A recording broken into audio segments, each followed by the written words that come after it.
we're going to shift gears a little bit, and now we're going to hear from a gentleman. We're going to hear from Terry. And Terry is a current patient of Dr. Tony Jimenez, who was on this show last week. Yeah. He's a good friend of ours, Robert, and yours, obviously. So Terry is going to share his story, and he is a leukemia patient. Do we bring Terry in? Are you on? Terry, can you hear us? I can hear you. Can you hear me? Oh, wonderful, Terry. Yes, all those technical difficulties before they're gone. Thank you. Perfect. Okay, well, now I lost my main support right here next to me. She's not hearing too good. But so my story is I had a sister-in-law that was a homeopathic doctor. So I've been doing the right things for years and years and years. I've beat up my body. Should have been dead many, many times. I was in the military, Navy, then I did retired from corrections where I was assaulted several times. So I'm rolling.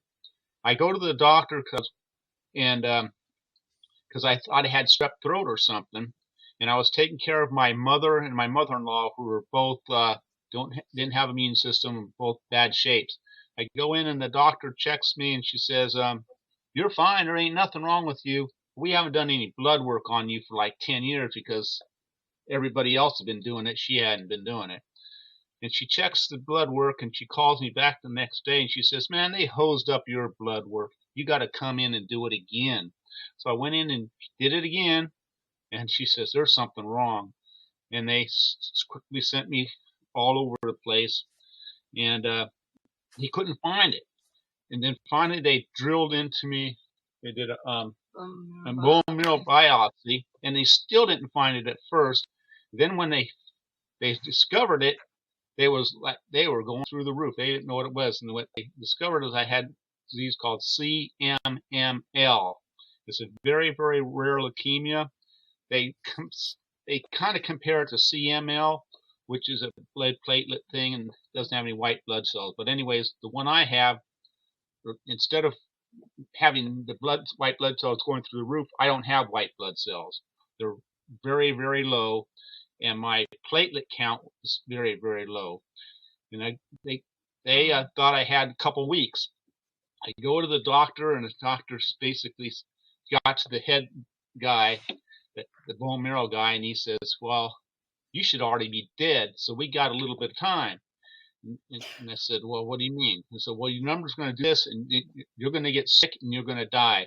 And I said, "Well, what if we do this? What if God takes care of it, and I just eat right?" And he says, "Well, go ahead and knock yourself out, but you're wasting your time and your money." And basically, they wanted to do low-dose chemo on me, then high-dose chemo, then this procedure. And they gave me 7% chance of making it through the chemo. They said by the time I got done with the low-dose chemo, I would be in the hospital. I'd have another month in there with the high-dose chemo, and then they would have to get exact match for me and all that stuff. But the problem is, they can't drill in me, do anything, because I don't have any platelets, so I won't stop bleeding.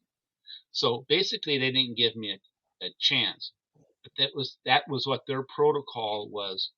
And I went through the military also because I was a veteran, and we had to do all kinds of research. My wife's spending 6 hours a day plus searching stuff, and we went through all the guests you've had on here have touched us somehow up to this point. So Terry, how did you find Dr. Tony Jimenez?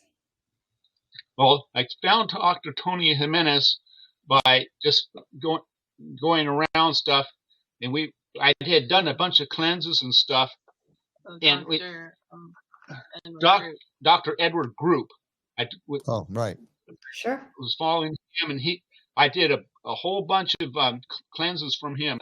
And my sister-in-law, before she passed, had done, before I was sick, had seen in the hair analysis, had seen the heavy metals in my system, And, and she said, I says, the problem is they're going to get worse because it's in my bones. And sure enough, when they kept checking my thing, and my heavy metals, if you looked at my first ones before I went to Hope for Cancer, they're off the charts. All my numbers are off the charts. So I had to clean out my gut and stuff. And I ended up getting with Hope for Cancer, calling around. It took 2 years or so, but the whole time I was searching, I'm implementing everything or figuring out what's going on and stuff. And in the United States, they do good at doing certain things, but they don't believe in food. They don't believe in eating right or any of that stuff. Mm-hmm. And they don't even believe in not eating sugar, right? Well, I had cut that sugar out and all that stuff. I get to Hope for Cancer. I called them before I ever went down there, and I says, look, I know you, I see what you guys are doing. It's all good work and stuff, but what I have is different. I've only met 2 doctors that have ever even heard of what my disease is, and it's so rare that I'm 100% disabled through the VA, but they don't know why, because my cancer isn't on their list. It doesn't fit their thing. And I says, yeah, but the cancers that are on your list, I'm 100% on 2 of them from the thing. Anyway, that's a different fight. So I get down to Hope for Cancer, and I eat like a horse. I am blessed where I can eat anything. If I don't like it, I can eat it. But that stuff's not an issue for me.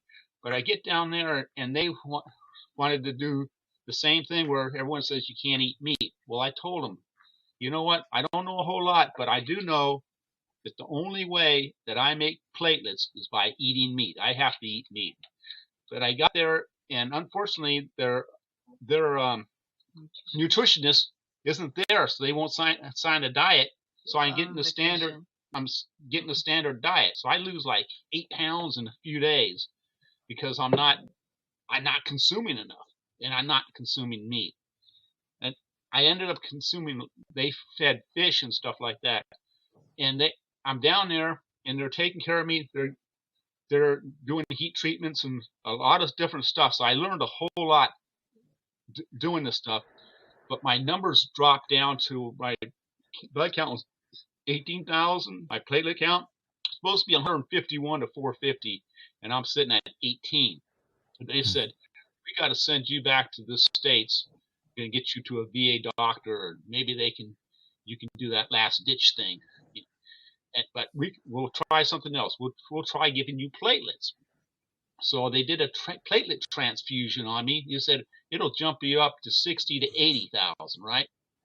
It moved me from 18 to 20. So it didn't work.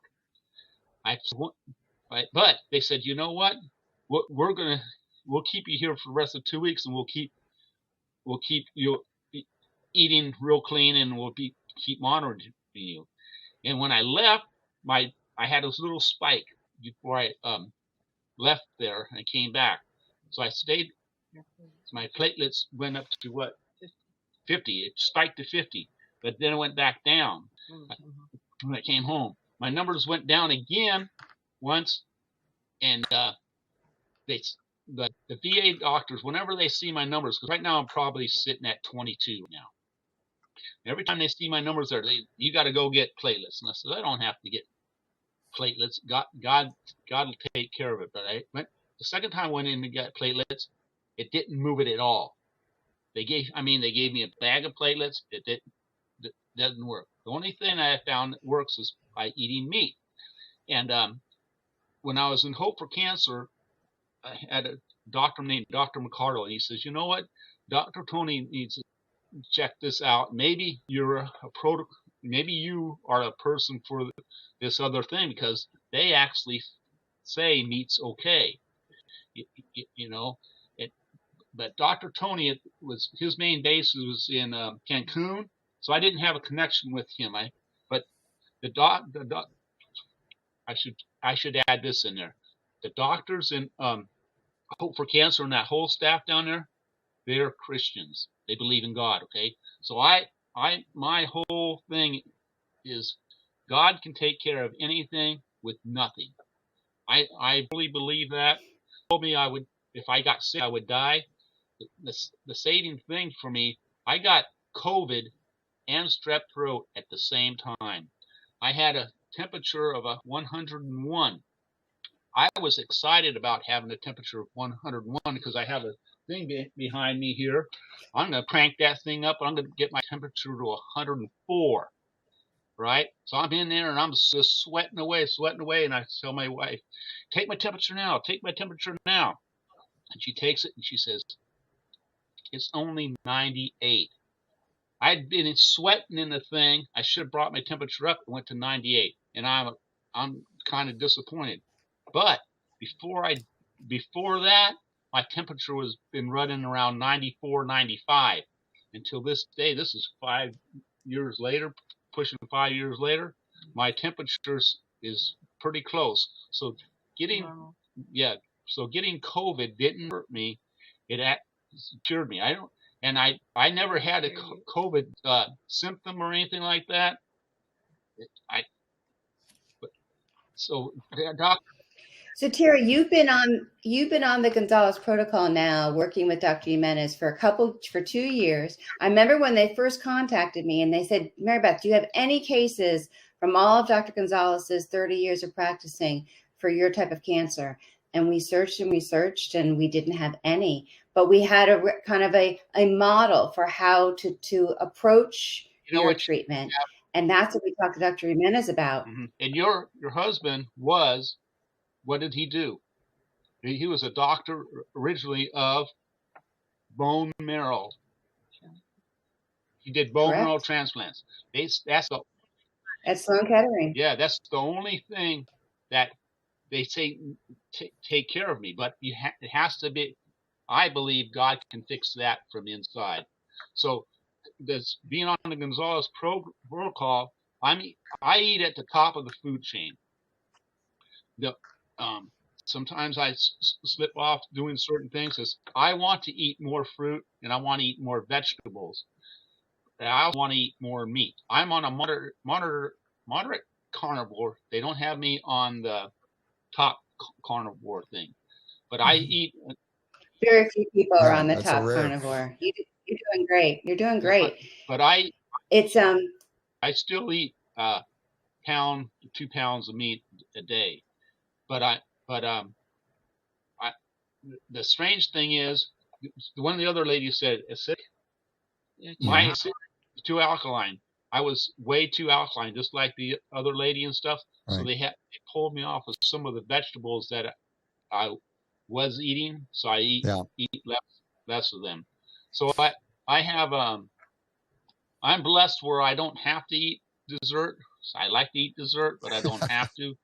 As long as I'm eating a couple pounds of food, I get my 3 square meals a day. I'm pretty good with it. But Terry, I appreciate you sharing about the dietary changes and also the uniqueness, because we've had examples, like you pointed out, Mary Beth, of people that needed to go one direction that's so extremely opposite of what we're hearing for Terry. And, this is the lesson that I want everybody to hear, because we are too prone as human beings, much less doctors, to get very dogmatic about a one-size-fits-all, right? The idea that if you have cancer, you have to be a vegetarian in order to live. And that's not true. In some cases, it can be very vital. In other cases, it can be devastating. I mentioned that yesterday, and I've talked about this for many years, including with Dr. Nick on the shows that we did together.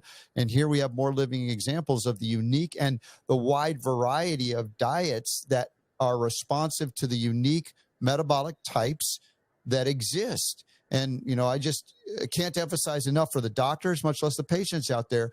One size fits all is not how it is. This is not collectivist medicine. This is uniquely responding to your metabolic needs. And that's where Dr. Nick was. And that's the Gonzalez Guardians and others that are working together to find out what your body needs. It's different from anybody else. And I can't say that with enough emphasis, Mary Beth, as I'm hearing Terry talk. I have one other thing. People count God out too much. the doctors that Dr. Gonzalez's folks are believers. Hope for Cancer was believers. And now the doctor that does my thing that says you're wasting your time. That's back to the story on that. 6 months into the journey, I asked him, "How am I doing?" And he hadn't touched me. I haven't had anything done to me. He says, "You're doing better than any of my other patients." And I told him, "God bless you." And he says to me, "God bless you back." So now Nice. I talked to this doctor. So maybe that's the thing, because we're all going through a journey for a reason. God has us doing stuff. Mm-hmm. The other thing I wanted to emphasize is it takes a village to take care of me. And my wife works overtime and stuff like that. I see so many people that don't make it because they don't have people praying for them and stuff like that. Prayer's powerful, and Mm-hmm. that's a it is. And Terry, main thing. And I'm greatly blessed by Dr. Nicholas Gonzalez doing what he's done. And the people keep trying and stuff like that. Yeah. And it's the